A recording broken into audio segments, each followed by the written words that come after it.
Welcome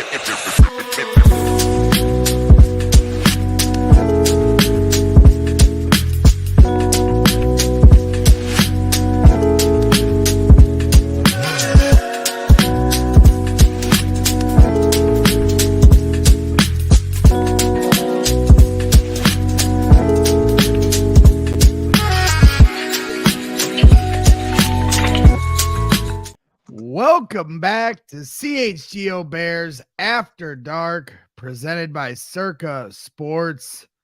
We're talking dominant players here in the NFL draft in 2024, coming off one of the most dominating performances in NCAA tournament history. That's right. NC State looked good, right, Corey? Yeah. NC State, right? No. DJ.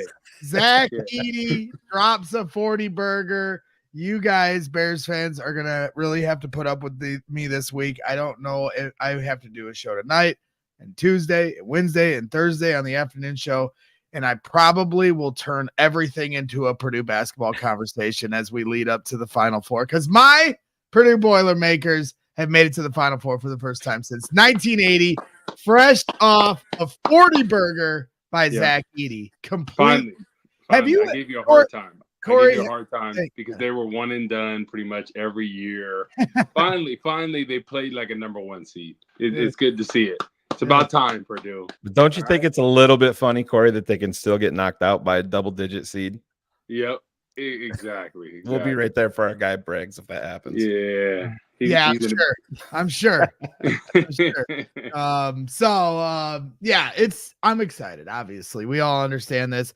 We'll have to wait and see what Purdue does next week as I travel to Arizona Saturday morning. But yeah, I kind of wanted to get into some things here tonight and get back to some football talk.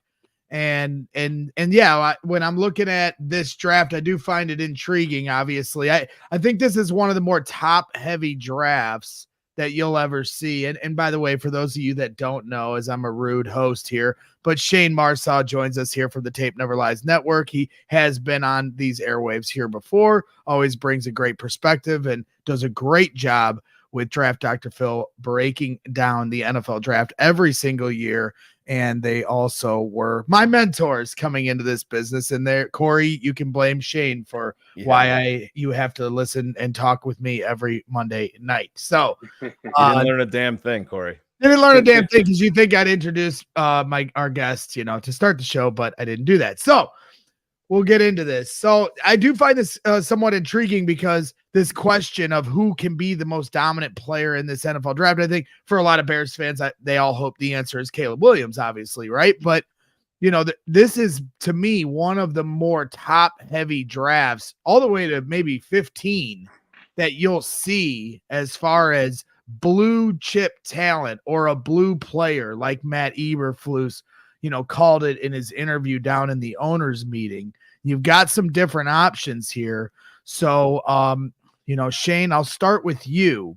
When you talk about some of these blue players and potential dominance here in the NFL, who do you think is most likely?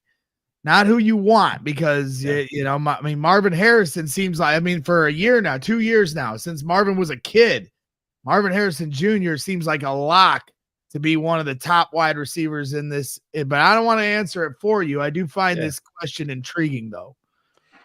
Yeah, Marvin Harrison is a great pick. I hate the word generational, and you can throw that in there with Caleb and all of these guys. I think that's just a crazy label that people use to get clicks. The layup for me, and because I am a big believer in Caleb Williams, so I'll just push that to the side and take it in a different direction and talk about my next favorite player and who I believe in the most in this draft. And to me, it's Joe Alt. This guy, you look at him, Greg, I look at the ascension that a guy like Lane Johnson went on, comes to Notre Dame as a tight end, and now he's an offensive tackle, still very, very young, just turned 21 years old. The upside there and just the physical attributes, I don't think you can't teach those.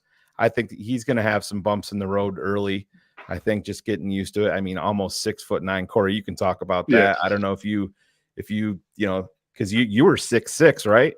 Coming out. Yeah, 6'6.5". Yeah. But when you see an offensive tackle that's 6'8", 6'9", are you licking your chops or? Yeah, so for me, a lot of times the taller guys play a little bit higher. Yep. So when you're going against a taller guy, especially they usually have issues with pad level. It's kind of the same thing we were talking about on the defensive line, Braggs. Taller guys tend to have pad level issues. So a guy like Alt, you try to get as low as you can, Sure. get up under him. But I agree with you. He is a great prospect. I think he plays with pretty good pad level for a tall guy. He really does. Well, It's that's great what I was going to bend. bring up next. For as Yeah. tall as he is, he can get low. Exactly. He bends his knees and everything. That's why the Lane Johnson comp for me, because he is, for as big as he is, he's athletic and he's just so young in his process at offensive tackle. You look at where he's going to be in 5 years. Oh man, that's you. I think you can look at a top 5 offensive tackle in the NFL all day long. 100%. And when you look at, everyone loves the franchise quarterback, but the next in line is the franchise left tackle, especially if you have a righty quarterback. And that's what this theme is becoming, right? Quarterbacks and offensive tackles in this draft. And we're starting to see the wide receivers, right? Defensive linemen, we're seeing some here and there in the first round, but not as much as usual. What we're seeing this year is the quarterback and offensive line position is very deep in this draft. There's going to be a lot of great picks. Fashanu from Penn State is another great prospect, has great footwork, has great strength, pad level. So it's going to be a toss up between those two. I think they're both going to be great pros. But my pick, I think Brock Bowers. I think he's going to be the most dominant. When you look at what this league is becoming a very tight end happy league. You look at the teams that are very dominant, Travis Kelce, Patrick Mahomes. It's always that tight end, George Kittle, San Francisco, Brock Purdy. Seems like the tight end is a common theme. Mark Andrews in Baltimore. So I think that's the next thing. It's a nightmare matchup for these linebackers and safeties because these tight ends nowadays, Brock Bowers runs like a wide receiver. So I think he's going to have a dominant rookie season, especially if he's in the right system in there. I think he could really thrive. Craig, I just want to bring it up real quick while he's on that. I'm sorry, man. Stepping on your toes a little bit. I'll have it. Brock Bowers, just in terms of Chicago, do you in terms of a trade down or even at 9, I mean, they have almost 40 million guaranteed locked up in tight end with Cole Kmet and Gerald Everett. I can't see them as good as he is. I get it. You want to go BPA, but I just can't see them making that move, even in a trade down scenario. Yeah, I can't see it just because of their needs on the defensive line. And when I'm looking at it, obviously we know the quarterback is looking like Caleb Williams is the for sure pick at number 1. But now at 9, I'm just hoping, and I've talked about this, Bragg, that they don't disregard the defensive line because that's something they really need to develop. Opposite Sweat right now. Who do we have? Who do we have at 3 technique? So there's a lot of needs to fill. And I'm just wondering, are they going to forget about the defensive line once again? I know they got Sweat, but other than him, who is a dominant pass rusher? Don't have it at that point, right? There's some options. There's Jared Verse. That probably would have been one of the top defensive ends to come out if he didn't last year. I'm kind of confused why he came back. I think his NIL deal wasn't that huge for him to come back. So he's an option there that's a true prototype 4-3 end.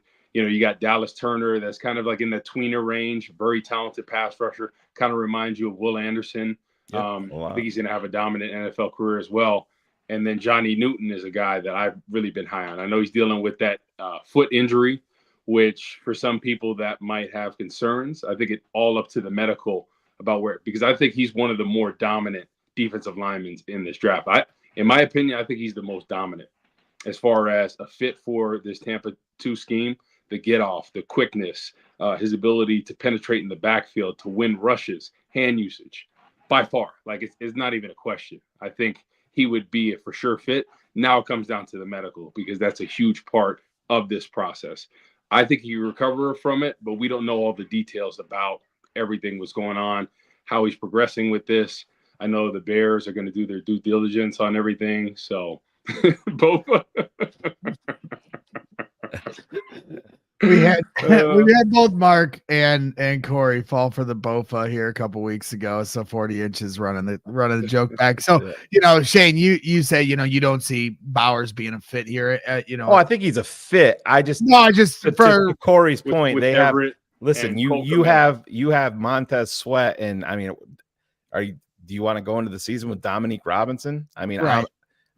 You can't do it. So it's a black hole there. So I totally get it. It's a luxury that I don't think that the Bears can make. Yeah, I mean, fit as far as where their money is going around for this team, not fit as far as if you put him on the team, can he be talented enough to hang? Of course he could. But to that point, you bring up Joe Alt, and Lila Munoz here says Alt is pointless to talk about. He won't get to 9, so who cares? I mean, do you agree with that, Shayne? Do you think there's any chance that Joe Alt falls tonight? I think he's going to LA with Harbaugh all day long. Everybody keeps on putting a wide receiver there. You listen to Jim Harbaugh talking about the running game. They ain't taking a wide receiver to kick off his campaign there. Joe Alt, to me, has Harbaugh written all over him. Yeah, because what did Harbaugh say? He goes, the offense, the players on the offense depend on the offensive line to be good. The offensive line doesn't have to depend on the rest of the players for them to be able to do their job. A wide receiver or a running back or a quarterback can't do their job without the offensive line. The offensive line can always do their job, even if the guy under center behind them or the receivers or the running backs aren't very good. They can still dominate the guy across from them. They're definitely going offensive lineman. Look how Harbaugh was when he was in the league, right? Joe Staley, Anthony Davis, both of them Pro Bowls. Ayupati, who's the other guy? Alex Boone. They had some very dominant offensive lines. So that's what he tries to build, right? That mantra of the team. I'm going to have great run blockers. I'm going to have guys that can protect and pass. That's how I'm going to build my team around. I think that's how most teams should be. If you have the talent there, you have to build around both the trenches. I'm a firm believer in that, right? Now we know the Bears have stacked up some positions. They got Darnell Wright last year. I just think Poles is going to stick with Braxton Jones because that's his guy. He's been improving. Do I think he's the franchise left tackle? No, but do I think he's a viable option that can get the job done? Yes, I do. I think there's so many other needs that I think they're going to steer away from that left tackle. Like I said, the defensive line. And I can see them going with a wide receiver just because Keenan Allen's on the 1-year deal. But in my mind, I'm thinking, why not go after Renfro? Why not go after Tyler Boyd? Get them on a 1-year deal, get you through. Then you can reevaluate. Or if you have an option to get them maybe on a 2 or 3 year deal that's favorable for you, then you don't have to address the wide receiver position. Then you can save it for something else. And you have 2 guys that are proven vets that can get open, that have played some good football here. And it's another weapon for Caleb Williams while you can address some of these other needs. Yeah. To that point, Corey, I think where you're correct there is I think the compensatory selection process plays in with this, where they're going to wait this. Listen, if the Bears don't go wide receiver at 9, they can get a legit wide receiver at 75 in this draft. They really can. Exactly. I think a lot of people just fall in love with, the top 3 names. I mean, if the Bears traded way down, I'm a big Ladd McConkey fan. We are at TTNL, just, watching him on tape and what he can provide, or even a guy like Brian Thomas a little bit later. This wide receiver class is very, very deep. Whereas your point where you're talking about the offensive tackles fall off, the edges fall off real quick. Yep. And you just have nobody there. So that kind of is pointing. So in that scenario though, Shayne, you're saying Ladd McConkey or Brian Thomas, but in that scenario, then you need a trade back. You don't think Ladd McConkey's making it 75, right? Oh, no. I think Ladd McConkey, I would not be shocked if he goes the end of the first round. Well, that's the scary part is the run on wide receivers in the first round this year is gonna go quick. Yeah. Like typically wide receivers in Kansas City. Right. So typically wide receivers, there's always a run on wide receivers in the first round, but sometimes it's in the 10s, sometimes it's in the early 20s, and then they start flying off the board right before you start to get to those day 2 picks. But because you have the top 3 wide receivers likely going somewhere around the top 10, or maybe all top 10, or even top 9, that's going to push this run on the rest of them to me sooner. And so that's the trick of everybody's simply saying, oh, well, we'll trade back and take a wide receiver in the second round.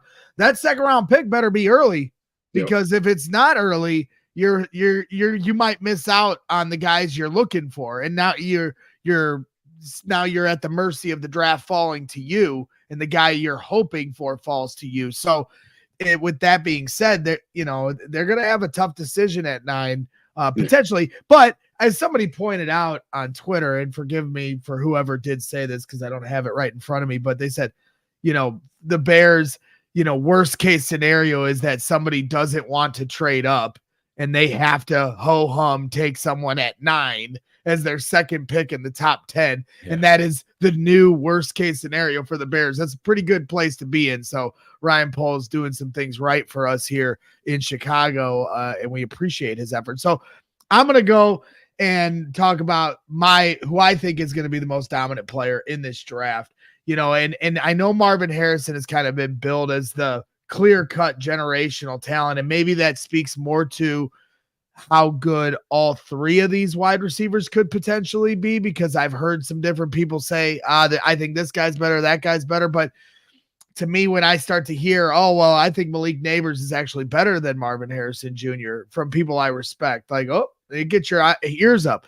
Maybe this is a generational wide receiver class. Maybe we'll look back on this one day and don't say generational around him. Yeah, that's right. Yeah. I mean, who knows? But it is definitely a stacked wide receiver draft class. And so I hear you with Brock Bowers, Woot. I hear you with Joe Alt for sure. Shayne, as a Notre Dame football fan, I've seen his dominance. So yeah, well, not too much, Real quick, at the number 9 pick, I mean, are you guys thinking the same thing, like that you're hoping they don't disregard the defensive line? Because what I'm thinking right now is obviously they're going to do number 1 with Caleb Williams, is looking like is a for sure thing. They're going to want to surround him with talent. I think they've done a good job of that, but I think they're going to want to more. And then that defensive line is, because I think what they're thinking is, we were already finished playing like a top 10 defense towards the end of the season without these pass rushers, maybe they're banking on Gervon Dexter to really step up and make the next step. But as far as defensive line or end, who's the next person in there? Dominique Robinson could have a complete breakout season. Yeah, but I wouldn't bank on that. No. So you got football CF Candy in here just screaming to the mountain. It's all about medical. Medical is neck. Yeah, lot two. To me, he's edge number 1 if you remove the medicals from it. Yeah. 100% all day long. Mm-hmm. But I think the interesting scenario, Corey, is where we have to kind of look down the road with this a little bit, depending on how they view this, is how did we acquire Montez Sweat? We traded a 2nd round pick. Exactly. So they may push this to September, October, and to see another young edge out there that a team doesn't want to pay, or however it goes. And don't forget, we have our 2nd and we have Carolina's 2nd. Exactly. So that's another thing I think you have to kind of, if they don't go edge at 9, I think you have to kind of look there. And we obviously know he's not afraid to trade 2s in season. Right. He's done it the last 2 years in a row. So would you guys be opposed to them trading some future picks to get into the first round after that 9th? Like, let's say if they did go 9 with a defensive end, and then potentially we talked about Newton, maybe because of the injury being towards the end of the first round, maybe them trading back and then getting 2 defensive linemen and Caleb Williams in that first round. I don't think you can take it off the table. I'm a Murphy guy over Newton myself, Byron Murphy. Okay. The only thing that I don't love the 6'1". Yeah. So I'm curious to hear what you like about him over Johnny Newton in this attacking style defense. I think he's more explosive. Really? Yeah, down in and down out. Yeah, I do. Yeah. But part of this that you have to play into it, you have to think about his running mate. When you have T'Vondre Sweat next to you, that's going to make everybody's job a little bit easier. But to me, he pops more explosive. We literally just broke down Johnny Newton the other night for our patrons. Yeah. And the foot injury, and listen, when you're a 300-pounder, those things matter. Those things 100% play into it. I love his play style because to me, he's a guy that's, he's the guy that Flus talks about, or Ryan Poles talks about when we put that Bear logo next to their head, because he plays like his hair's on fire every single down. And I didn't see that every down with Johnny Newton. So that's, and short arm, he's got the shorter arms too, on top of it. But prototypical defensive tackle, there's no Tommy Harris's out here. We'll just say that. Really? I think Johnny Newton's the closest thing I've seen to Tommy Harris in a while, because I watched a lot of his tape. I followed him for years at Illinois, and I just think the get off is by far one of the best defensive linemen. His get off is unreal. And when I think about a fit for this scheme and attacking style defense, he gets in the backfield with ease, with that get off, and it kind of sets everything up, because the Bears have not had a dominant 3 technique probably since Akeem Hicks. And Akeem Hicks was kind of like one of those tweeners, right? He's not really. He was kind of like what they're doing now with Dexter. It's not the prototypical 3, and depending on how they look at him, I just to go back to Newton versus Murphy, I don't see the consistent explosion like I see it more so with Murphy. I see all these guys take plays off. But and I don't think that Newton finishes as well as Murphy. Yeah. And then, so as far as when did you break down Aaron Donald at all when he first came out? Oh yeah. So what was your grade on him? Because I know, like, I was standing from the mountaintops like Aaron Donald was going to. We were too. We were. Yeah, and a lot of people were sick. Size, is this? And I'm like, nah, man, the dude can play, and it shows he was arguably one of the best defensive tackles ever played the game. Probably is 5'11" if he's lucky. But I had a draft party that night, and I mean, Aaron Donald certainly wasn't a secret, but falling to 15, there was obviously even people in the league overlooking his greatness. And I had a draft party at my house, and when he fell 1 pick short of us, I immediately ended the party. I was so upset. I was like, everyone leave. And people were like, are you serious? I'm like, yeah, I don't want to talk. And I went inside. It was the easy pick. And in true Chicago Bears fashion, he comes off the pick before. But and you had a great line, Shayne, when I talked to you once, through this offseason, because that was one of those prototypical Bears fall 1 pick short of greatness moments. And now you fast forward to this year, and for once in our history, the Bears don't have to rely on the draft to fall to them. It's right in the palm of their hand, and they could potentially have great. Years ago, we're at 2. Right. Saying, oh, man, can you imagine if we lost one more game? Right. If the Bears are at 2 right now, the chaos and anarchy that would be taking place arguing about what the Bears should do. Because that's a much tougher conversation now than what I think Ryan Poles had to be up against, even though, the trade compensation for Justin Fields didn't really reflect maybe how hard of a decision it was for him as it felt like it was for us. But at the same time, it's a much riskier proposition if we're sitting at 2 and you're going to move on for Jaden Daniels, who I think is a question mark in this league, and Drake May, same thing, and JJ McCarthy. All 3 of those guys come with big time question marks. Not to say that Caleb Williams is a done deal by any means. I don't think anyone beyond Caleb. I don't think any of the other guys are ready to start. So I want to circle back because what about Michael Penix? What are your thoughts there? I like Penix more than I like Jaden Daniels.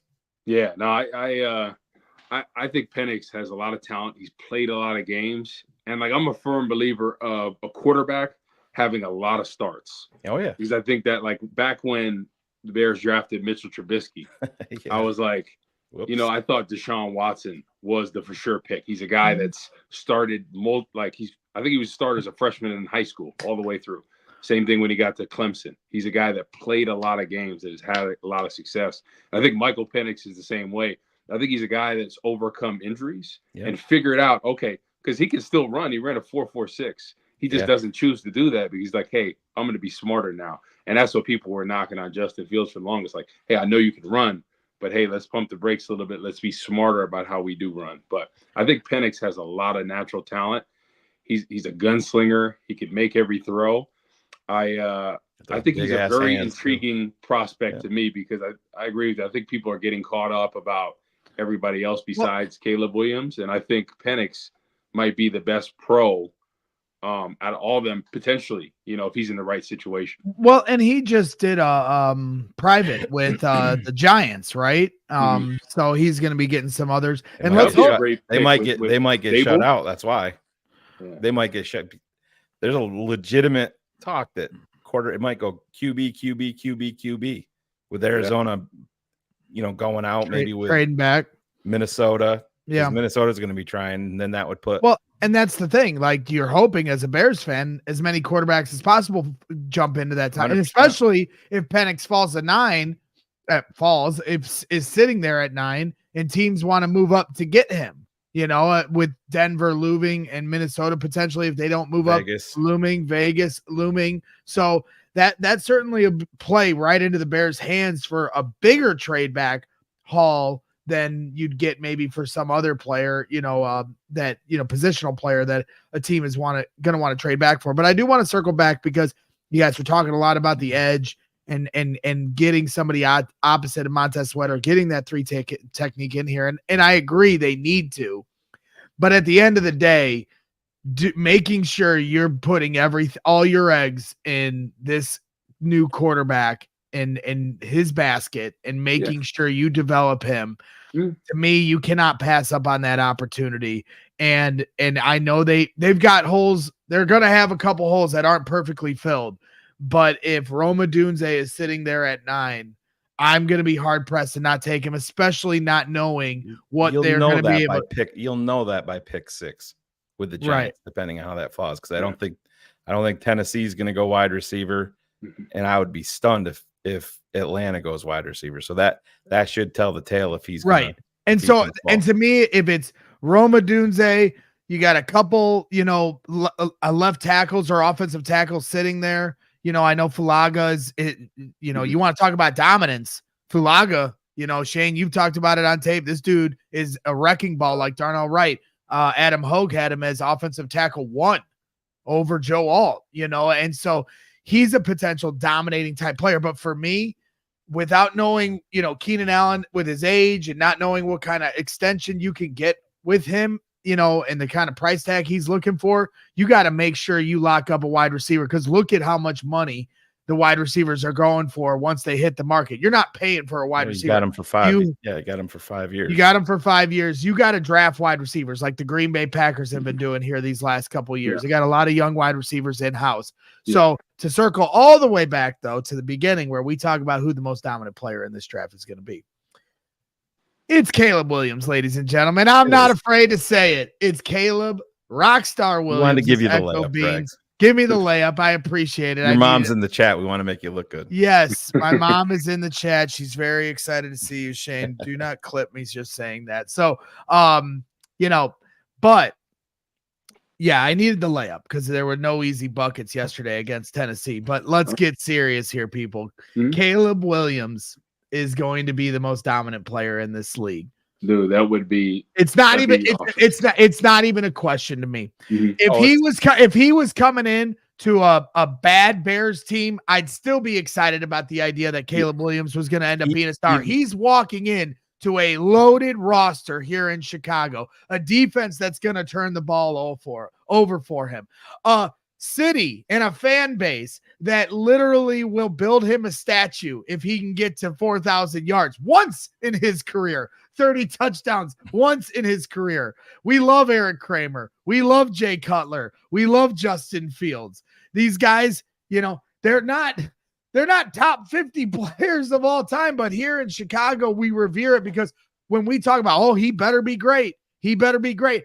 Our definition of great here in Chicago in terms of a quarterback is not very high.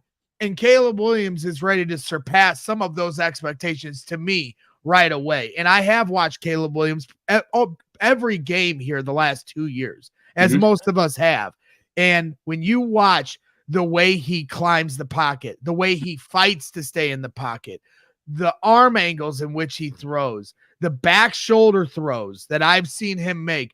I've challenged every single person. Someone, please, Matt Walden, Shayne Marsaw, Adam Hogue, I don't care who it is.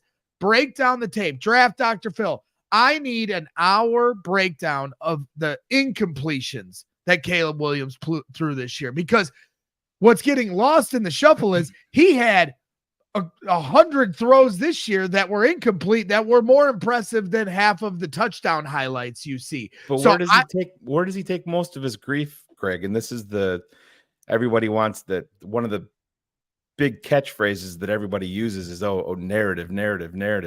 There is a narrative out there, Greg Gabriel being one of them that was talking about it, saying that Caleb Williams, he wasn't the same after the Notre Dame game. And that's fallacy. We broke down live on air with our patrons every single pass play that game. Was there some errant passes? 100%. Was there some hero ball? Yeah, 100%.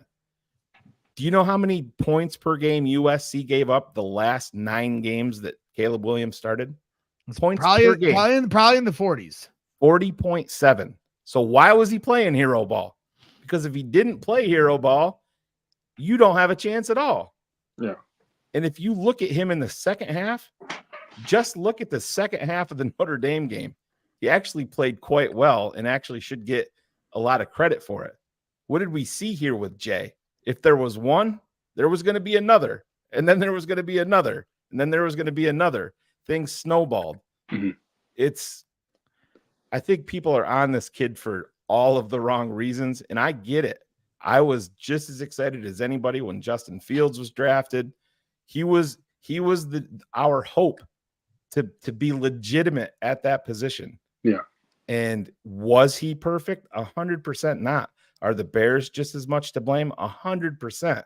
The timing of it, looking back at it now, it just sucked. The Bears weren't ready. Nagy and Pace being ushered out and then having to strip down the roster, fifth-year option, all of that. It sucks, but people are on Caleb Williams for all of the wrong reasons. And I've never seen anything like it. It's like the dude from Duke, McCain, because he paints his nails and everything. Yeah. I feel like it's just a different era and sure, the way kids are, and that's what it is. It doesn't matter. Look at Dennis Rodman way before this. Damn right, yeah. Dennis Rodman wore a dress. He painted his nails. He did this. He had piercings everywhere. Yeah. You know, it was different for what society said. And at the end of the day, I think nobody cares what he does in his personal time or how he looks, as long as he balls and throws touchdowns. Right. And I think he's set up for a great situation. The only thing I want to pump the brakes is just the expectations that everybody's going to have. And there are some growing pains. That's my only thing, Braggs. Is like you're gonna. Corey, you're gonna have to hold me in check every week as we get closer to camp. I'm hyped now. Wait till we get to camp, and I'm already building. To Greg's point, the bar is so low, and this isn't just a shot at Justin Fields and the Bears the way that they're constructed, but he's got to average about 176 passing yards a game to be an improvement from where we were. Oh, yeah. In that standpoint, yes. But I think what people are seeing him as, they're going to expect 350 yards a game. That's how people are, and that's unrealistic. Yeah, well, that's fan is short for fanatic. I mean, it's not logical. It is what it is. And everybody that is pissed off about the pink phone and the fingernails, if he goes out week 1 and throws for 315 and 3 touchdowns, everybody's going to be painting their fingernails. Chicago.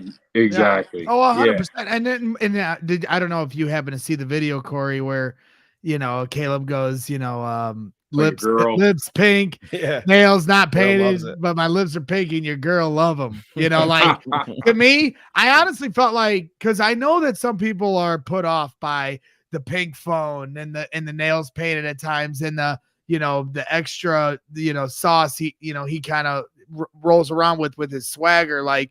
But to me, when he said that, I think he probably won over a percentage of those people, because that's some shit talking that You can Chicago guys can get behind is a good shit talker. It's like the Chappelle show. It's like the Yeah. Chappelle show. They'll be like, "Oh, who's that? Who's that Puerto Rican chick? That's Prince over there. He's taking your girl, right? Yeah. Dress like your girl, take your girl." Yeah. But he could have taken it a place that you didn't want it to. You don't really want it to go. But for him to come back at them, like you said, Greg, talking a little bit of shit, and then just going off cam and going back and going to work. That's what you want. And that's what Chicago needs. You know, when they, not to go down this pathway, but when we were heading into the offseason and there was people were hoping that Harbaugh came here and all of that, you know, I was on that train because he knows where the skeletons are hidden. You know, he's been a part of this franchise. And the Bears need a guy like Caleb Williams that's going to have a different outlook, because Corey, you've been there in the locker room, and this isn't anything towards you or any of the former players, but man, we're still talking about 1985. That's nauseating to me. I can't imagine how it is for you as a player being in there. It's the Bears 1985. Well, what's next? What's next? I want to bring in a new player here. And why did you come to Chicago? I came to Chicago because I want to play with Caleb Williams. I want to play with this young team. It's not, the history of the franchise. That to me is just word salad for the meatheads out there. Yeah. You know, it's a new direction and a new wave. Yeah, no, I agree with you on that. The only thing that I'm just like pump the brakes, because I think there are a lot of expectations, and I do think there are some growing pains with quarterback. Is the hardest position by far to come in the league as a rookie and play extremely well, right? Can Caleb Williams do that? 100%, right? I think he's set up in probably the best situation any rookie quarterback has ever been into, and they're still not finished, you know, acquiring some talent, right? They could still get, you know, one of those free agent wide receivers right now. They can go in the draft. There's still more pieces they're probably going to add to the puzzle for him. So he's in a great situation. But the thing that people don't understand sometimes is the pressure of him coming into a situation where there's never been a successful quarterback, right? Sure. Do I think he can handle that? Definitely. But I do think there are some growing pains in any kind of transition, right? We saw that with Jordan Love. I'm not saying Jordan Love and Caleb Williams are the same, right? And Jordan Love had 3 years of development behind Aaron Rodgers, but he struggled some, and then he turned it on and looked like one of the best quarterbacks in the league. So that's my only thing, is I just want fans to be patient, and I know they're not going to be, just because of all the expectations. So if he does have a bad game or two, you know, like the Notre Dame game, that's what everybody's been ripping. Sure. It's one game. It's one game, right? That's one half. Patrick Mahomes had 5 games, 6 games this season where he looked very average or below average, and we don't see any people. So let's just pump. I know Patrick Mahomes has established himself as one of the best quarterbacks to ever play the game, but let's just pump the brakes if 1 or 2 games that he doesn't play so well. That's my only thing, is I'm just talking to the fans to try to ease it, because I want him to do well. I want him to be in a great situation. I want him to be in a situation where the fans support him, right? They're there and they understand that this is a process, right? Year 1, if he lights it up in his Pro Bowl, great. But if not, let's pump the brakes a little bit. Let's give him some time to develop. That's my only thing. Yeah, well, my thing is I'm not going to pump the brakes. I refuse. And we're going to pump the brakes here on this segment as we give a shout out to Circa Sports. Make sure you're hitting up the Circa Sports book here in Illinois. Put your money on Purdue. Check this out, guys. See this? See that? That's Final Four confetti right there, ladies and gentlemen. And your Northwestern Wildcats will be lucky if they ever see that here. Yeah, I said it. But make sure you're hitting up Circa Sportsbook. Tight money line splits, low hole models. Games strive to be a -110 split on the Circa Sports menu, unlike other sportsbooks, which may use a -115 or a -120 split. Circa Sports keeps as little money as possible on large market bets, especially compared to the other books. They're very transparent. Circa Sports does not limit players based on their winnings. Every player has the same limits, unlike other books who do limit winning players. I encourage all bettors to download and explore all sports betting apps available and go see for yourself. Compare the lines from each sports book. Nobody better than Circa Sportsbook. Customer service is second to none. real people behind the Circa Sports brand who resolve issues in a timely fashion. Unlike other books who use chatbots, all aspects of the app are being run by the same team that runs the main Circa Sportsbook at Circa Resort and Casino in Las Vegas. They got that stadium swim. Nothing better than Circa Sports. So download the Circa Sports Illinois app at circasports.com/Illinois-app to sign up today. Also be on the lookout for Circa events, watch parties, and tailgates. If you or someone you may know has a gambling problem, call 1-800-GAMBLER or text GAMB to 833-234 or visit areyourreallywinning.com. And one of those Circa events that's coming up is in 24 days at Joe's on Weed Street. Once again, we're running it back. Last year we were at Joe's, and we'll be there again this year. Adam Hogue, Mark Carman, myself, and Corey Wootton bringing the expert analysis to this 2024 NFL Draft. Much anticipated. 24 days from right now on April 25th. We're finally here, guys. We're in April. From 7 to 10 p.m. We'll be live covering the first round and that number one pick. See what the Bears will do at 9 as the draft falls to us. And then DJ Trey Tunes for the after party on Thursday night. That's also presented by Casa Azul. So shout out to them. And then the second night, we're running it back. Day 2, night 2 of the NFL drafts, round 2 and 3. Going to be back at Joe's. Collector's Cave is bringing out Gary Fensick for a chance to meet him and get an autograph, take a picture. We'll be live once again for all of the draft. And then Dalton and the Sheriffs, nice country band that does a lot of stuff around the city. They will be live for the after party at Circa Sports. So go to allchgo.com/events and get your tickets now. If you become a diehard, you'll have an opportunity to get a discount on that event, along with, all the different perks that you get becoming a diehard, a free shirt, exclusive access to our Bears 100 draft guide that Adam Hogue's working hard on right now. And then, of course, his newsletter, Adam Hogue's newsletter that he puts out weekly. All of that stuff is exclusive to you, along with much more content to go along with it, with not just the Bears, but all the sports we cover here in Chicago. The Cubs won today 5-0, and the Sox, I believe, lost, but we have post-game shows for both of those, so make sure you check those out once you're done watching the show here. All right, guys, let's transition a little bit. We got into a little bit of draft talk. No better person to talk about the draft than Shayne and obviously Draft Dr. Phil. We tried to bring him on here tonight, but he's got some Little League football stuff here to go to. Corey, should I donate to Draft Dr. Phil's Little League football team? Because a couple weeks ago, he sent me a text that, please donate to this GoFundMe. These kids need helmets.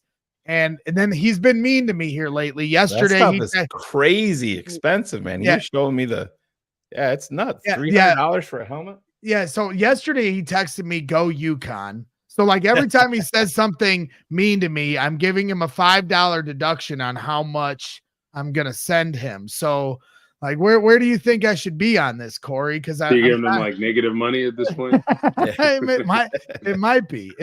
Hey, and my thing is, I thought you were a bricklayer, and I thought you had tough skin. And you just I'm sensitive Sally over here. Oh, you called me names. You said UConn's gonna beat me.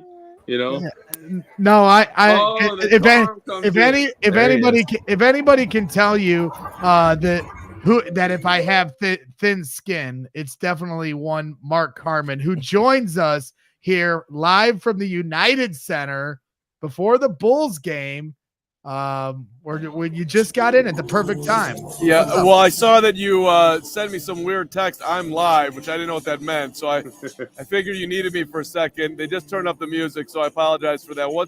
You are the thinnest of skins. You are a pathetic retaliator.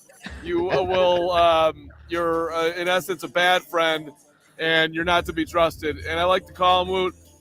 Some people say a snake in the grass. Right there, upper left corner on my screen. That's a gorilla in the grass. That is, he is coming and he's going to be heard. Wow, so, that's right.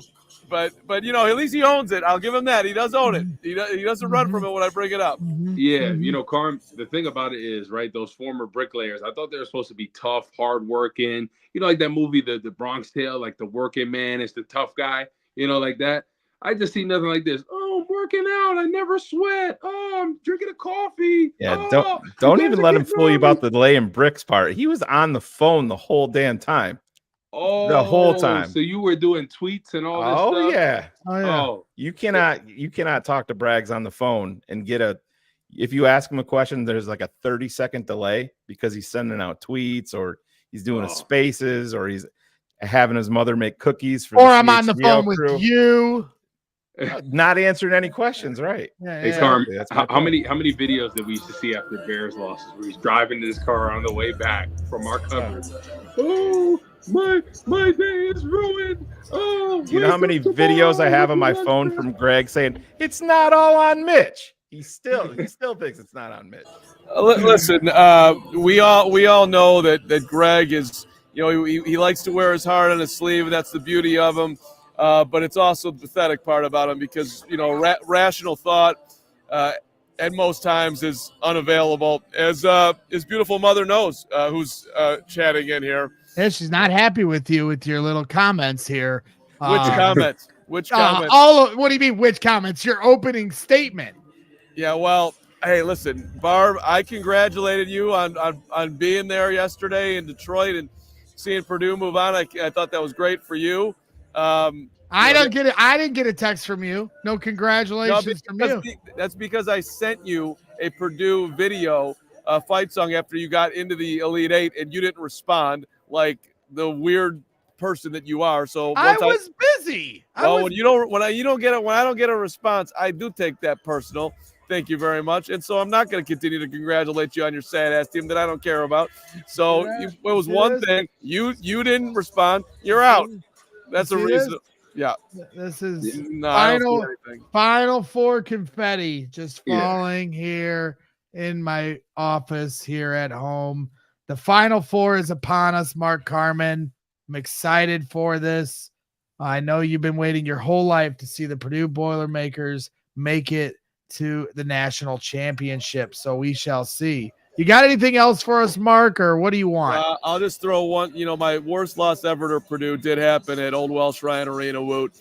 And it was Ricky Birdsong, 93-94. Cats were 9-0 to start the season. Glenn Big Dog Robinson came calling, and he hit a game winner. Cats lose by 1. They went on a huge losing streak, but they ended up in the NIT that year, beat the Fab Five. So that's the only time I think about Purdue. You spurred us to one of the great moments in Northwestern history. It's been great beating you number one back-to-back seasons. And if the Cats had stayed healthy, they'd be there. But it just didn't work out for the Cats. And that's another thing, Mark. You two on the show today, you and Hogue, saying you don't know who Sasha Stefanovic is. I know. Put some respect on his name, because if you want to talk about terrible moments at Welsh Ryan Arena, Sasha Stefanovic with a buzzer-beating, game-winning dagger at Welsh Ryan a month before COVID hit us all and shut down the season, knocked down 3-ball in your house, in your face, kiss it and cram it, Carm. But did these guys know the Greg Braggs college basketball story though? They know. Free Sasha. Yeah, He's an Indiana Hoosiers fan. Yeah, Carm knows. They talk about it all the time on the show now. They think it's hilarious. Hey, Woot, I'm gonna leave you guys alone. But Woot, who are they taking at 9? You probably guys have covered this, but I want to know on this day who you predicting. Man, I say it's got to be a defensive lineman. I'm kind of leaning toward Jared Verse just because they have to address that. If I were the Bears right now, I would either get Tyler Board or Hunter Renfrow right now, just to have an option at receiver, right? You got your receiver room good.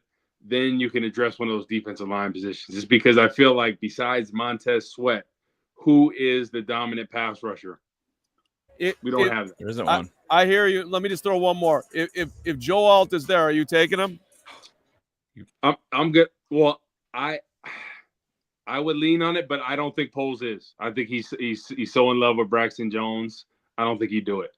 But I would be happier with them going an offensive lineman over a receiver. Right now, if they do a receiver, I think I'll be a little upset about that just because the trenches. I'm cool in line with the trenches. I would like it to be a defensive lineman, but I would be okay with your franchise left tackle of the future.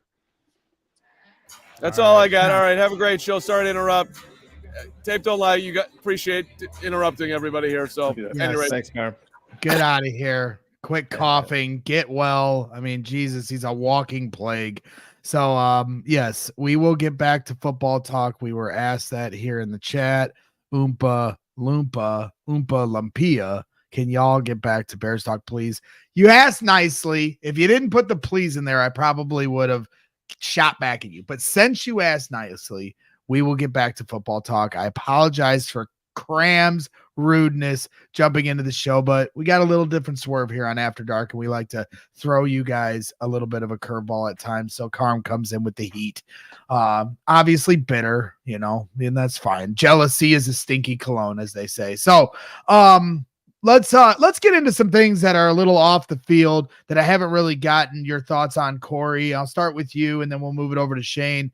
But since we last spoke a couple weeks ago, one of the bigger stories to come out was, Kevin Warren talking about, the fact that the Bears could very well now be staying in Chicago, that's not just a negotiation tactic, and this stare down with Arlington Heights might be coming to a close. And they seem serious about building a stadium on the lakefront. You obviously played for this team, and you've worn your heart on your sleeve here in this city for a long time, playing at Northwestern, playing, for the Chicago Bears. So, like I said, I don't know how much we've talked stadium talk, me and you here. So I'm interested to hear your thoughts on the overall picture of how everything's transpired and the idea that Kevin Warren's trying to keep the team in the city. I like that idea. I've been really a big proponent of keeping it in the city, just because I feel like that's the whole thing with Chicago, right? Downtown, you're playing on Lake Michigan. It would have felt weird in Arlington. I know they would have made it nice, and they were talking about potentially a dome and making this awesome. But there is something about in the city, like downtown, just for the atmosphere of things. I think obviously traffic sucks, but it is what it is. But I just love for them to keep it in the city. I think that's what makes it iconic. That's what makes it the Chicago Bears. And I couldn't imagine it being in the suburbs. I know they were talking. I thought that was the real possibility, that it was going towards that way. But I'm happy that things are changing, and now it's going back towards the city. Just because I feel like the whole point of coming to a Bears game, right, is to come to the city, stay in Chicago, right, be able to walk to the game from Michigan Avenue.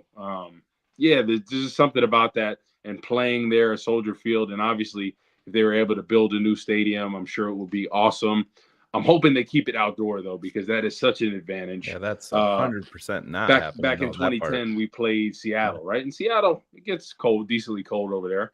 We played them in the game before the NFC Championship, before we played Green Bay, and they did not want to be there. They were cold. We played Dallas 2013 in December. It was like -30 with the wind chill. They did not want to be there. Jason Witten was trying to brother-in-law because he was so cold. He didn't want to block.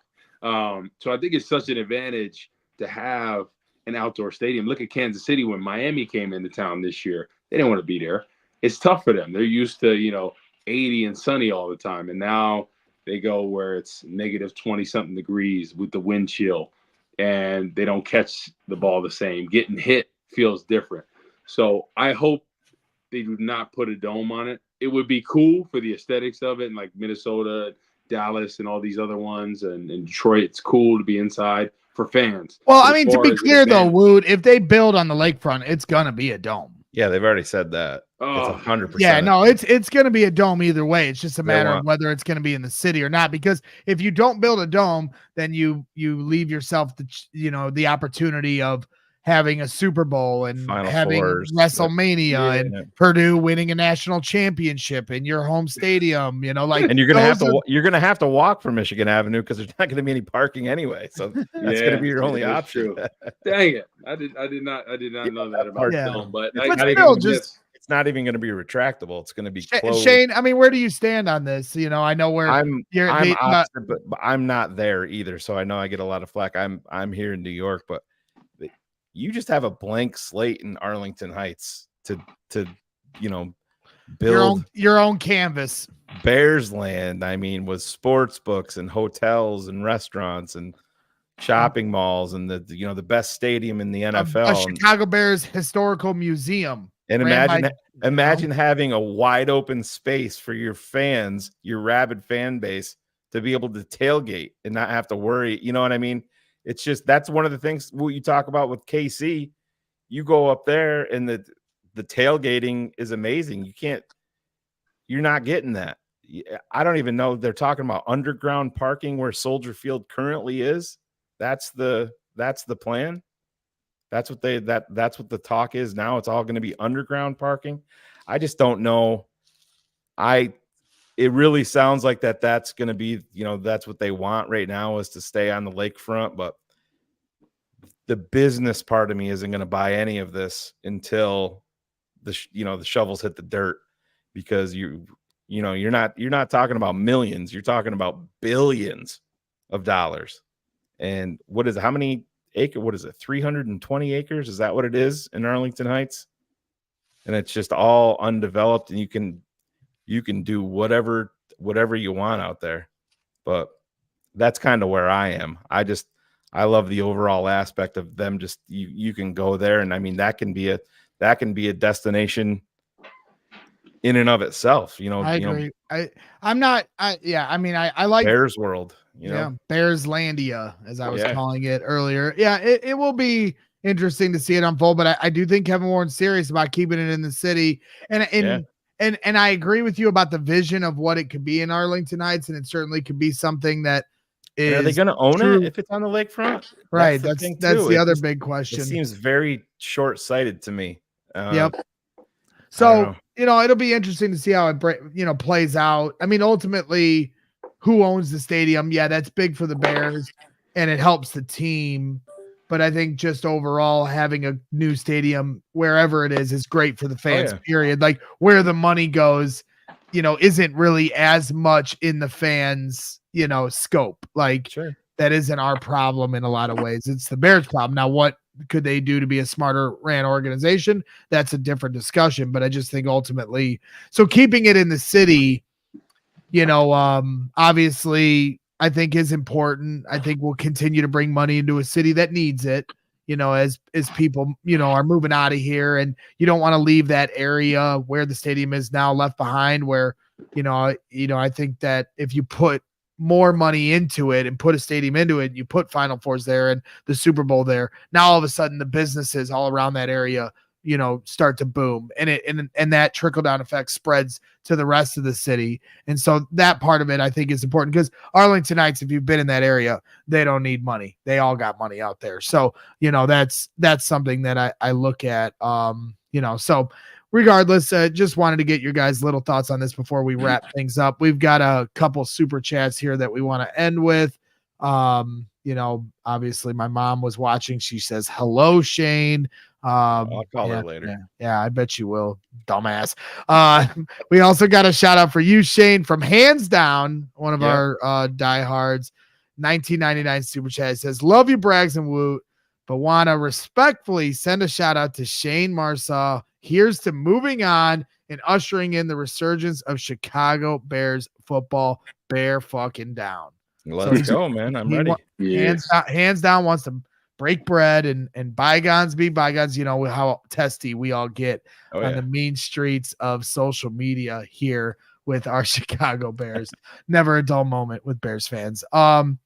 So yeah, again, hit that like button while you're hanging out. If you haven't subscribed to the channel, we're trying to get to 53,000 subscribers on YouTube. So make sure you're doing that. Final thought from Dr. Truth, my guy.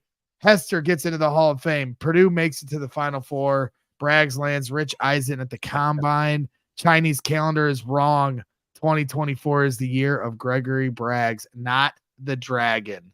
What do you think, Corey? Year of Braggs? I think so. I mean, it was part of 2023 too, so I guess we'll just do the full year when you decided to go full into the media, right? Like, I think That's true. August or July, I believe.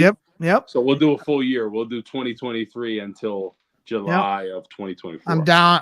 I warned people last year. Maybe I'm going to have to go back and cut the clip, but I warned people last year at this exact time when they lost to Fairleigh Dickinson that the revenge tour was on, because everybody pissed me off, twisting the knife in my side at my lowest moment. Oh boy. And And I warned everybody, Shayne. You're not there yet, man. You're not there yet. The revenge tour was on. 2 more games, and I'm going to be the most insufferable prick you've ever seen in your entire life. Right. John Centino, $10 super chat. What is this acronym here? I'm afraid. Can I swear on here? Yeah, of course you can. Yeah, it's motherfucking facts, y'all. That's our hashtag. Okay. Yeah. PTNL. Of course you can swear. I just did. So we appreciate Shayne, you coming on as always from the Tape Never Lies Network. Make sure you're subscribed to their channel on YouTube. They're doing great work leading up to the NFL draft, as they have for decades, literally, not figuratively. They've been doing a great job. Him and Draft Dr. Phil. Maybe I will donate to his kids' football team. We'll see. Or maybe I'll just do the Michael Jordan and say, fuck them kids. I don't know. But yeah, thank you to everybody that tuned in. I'm not going to thank Carm because he brought nothing to the table, as he always does every single day. So we appreciate him jumping in, though, and having some fun here. And thank you to everybody that tuned in. One more thing. What do you got? Real quick. Leonard Taylor, defensive tackle from the University of Michigan. Have you checked him out yet? So I've watched him a little bit because my sister works with Michigan's program. She works for Jordan. Yeah, I was going to do some more diving into him. I like what I've seen so far. I think he's got some work to do. I think that's a guy they can get a little bit later. That I think they look at Dexter. He needed some work. I think that could be. I just have a feeling he's going to be a Bear. Exactly. He's got a lot of raw talent. And I think with Eric Washington there, the guy that formerly coached me and worked under Rod Marinelli, that he could really develop him. And I'm hoping he'll do the same with Gervon Dexter. So, yeah, love it. All right. Well, we got, 24 days here before the NFL draft kicks off. So we'll have some more conversations about some different players as we get deeper into this. But Shayne, we always appreciate your insight. Corey, obviously you as well. You're kind of smart. You know what you're talking about. So we appreciate you as well. So wish me luck on my venture to Arizona. New Boilermakers go for a national championship. Got to take down the Cinderella Darlings first. And then how many fouls is Edie going to get away with? Yeah, well, you know what? Hey, you know what? Don't foul Zach Edey, and then he'll put 60 on your ass. That's what'll happen. So that's the only thing you got. So that's the only thing I got here for tonight. We'll let everybody get back to their families. Appreciate everybody hanging out. We'll see you here tomorrow night, or we'll see you here tomorrow at noon for CHGO Bears with Mark Carman, Nick Moriano, myself, and Adam Hogue. Until then, bear down and boiler up.